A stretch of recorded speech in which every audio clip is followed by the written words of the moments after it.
Israel ಹಾಗೂ Iran ನಡುವೆ ಯುದ್ಧ ತಾರಕಕ್ಕೇರಿದೆ. ರಾಜಧಾನಿ ನಾಶ ಮಾಡ್ತೀವಿ ಅಂತೇಳಿ ಪರಸ್ಪರ ಎಚ್ಚರಿಕೆಯನ್ನ ಕೊಟ್ಕೊಂಡಿದ್ದಾರೆ. ಟೆಹರಾನ್ ಬಿಡಿ ಅಂತ 3 ಲಕ್ಷ ಜನರಿಗೆ ಇಸ್ರೇಲ್ ಸೂಚನೆ ಕೊಟ್ಟಿದೆ. ಟೆಹರಾನ್ನಲ್ಲಿ ವಾಸ ಮಾಡ್ತಾ ಇರುವಂತ ಜನರಿಗೆ ಕೊಟ್ಟಿರುವಂತ ಸೂಚನೆ ಇದು. ಟೆಹರಾನ್ ಬಿಟ್ಟು ಹೋಗಿ ಅಂತ. ಮತ್ತೊಂದು ಸುತ್ತಿನ ಪೇಜರ್ ದಾಳಿ ಮಾಡುವಂತ ಎಚ್ಚರಿಕೆಯನ್ನು ಕೂಡ ಕೊಡಲಾಗಿದೆ. ಪೇಜರ್ ದಾಳಿ ಅಂತ ಬಂದಾಗ ಎಲ್ಲಿ ಈ ಪೇಜರ್ಗಳು ಬ್ಲಾಸ್ಟ್ ಆಗ್ತವೆ ಅನ್ನೋದೇ ಗೊತ್ತಾಗೋದಿಲ್ಲ. ಈ ದಾಳಿಯ ಬಗ್ಗೆ ಕೂಡ ಎಚ್ಚರಿಕೆ ಕೊಡಲಾಗಿದೆ. ಇನ್ನು ಇಸ್ರೇಲ್ನಿಂದಾನು ಇರಾನ್ ಮೇಲೆ ಖಡಕ್ ಎಚ್ಚರಿಕೆ ರವಾನೆಯಾಗಿದೆ. ಇಸ್ರೇಲ್ನ ಟೆಲ್ ಅವೀವ್ ನಗರವನ್ನ ಖಾಲಿ ಮಾಡಿ ಬಿಟ್ಕೊಟ್ಟು ಹೋಗ್ತಾ ಇರಿ ಅಂತೇಳಿ ತಾಕೀತು ಮಾಡಿದ್ದಾರೆ. ನಿನ್ನೆ ರಾತ್ರಿಯಿಂದ ಮತ್ತಷ್ಟು ದಾಳಿ ಬಿಗಡಾಯಿಸ್ತಾ ಇದೆ. ಇಸ್ರೇಲ್ ಮೇಲೆ ಕ್ಷಿಪಣಿಗಳ ಮಳೆನೇ ಸುರಿಸ್ತಾ ಇರೋದು ಇರಾನ್ ರಾಷ್ಟ್ರ.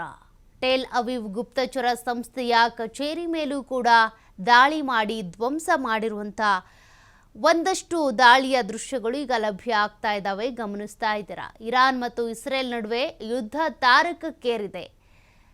ಅವ್ರು ದಾಳಿ ಮಾಡಿದ್ರು ಅಂತ ಇವರು ದಾಳಿ ಮಾಡಿದ್ರು ಅಂತ ಅವರು.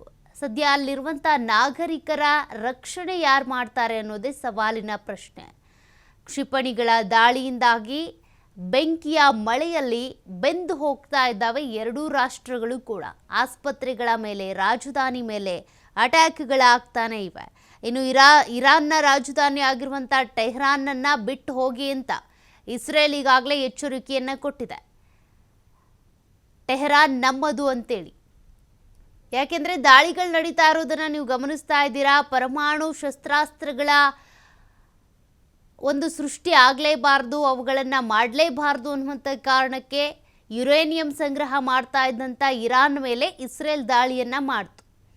ಮೊದಲಿಂದ ಕೂಡ ಈ ತಿಕ್ಕಾಟ ಇದ್ದಿದೆ. 1949ರವರೆಗೆ ಇರಾನ್ ಇಸ್ರೇಲ್ ನಡುವೆ ಸೌಹಾರ್ದತೆ ಇತ್ತು. ಆದರೆ ಅಲ್ಲಿಂದ ಶುರುವಾಯಿತು ನೋಡಿ 1949ರ ನಂತರ ಇರಾನ್ ಮತ್ತು ಇಸ್ರೇಲ್ ನಡುವಿನ ತಿಕ್ಕಾಟ. ಕಾರಣ ಇರಾನ್ನ ನಿಲುವುಗಳೇ ಇದೆಲ್ಲದಕ್ಕೂ ಕೂಡ ಕಾರಣ.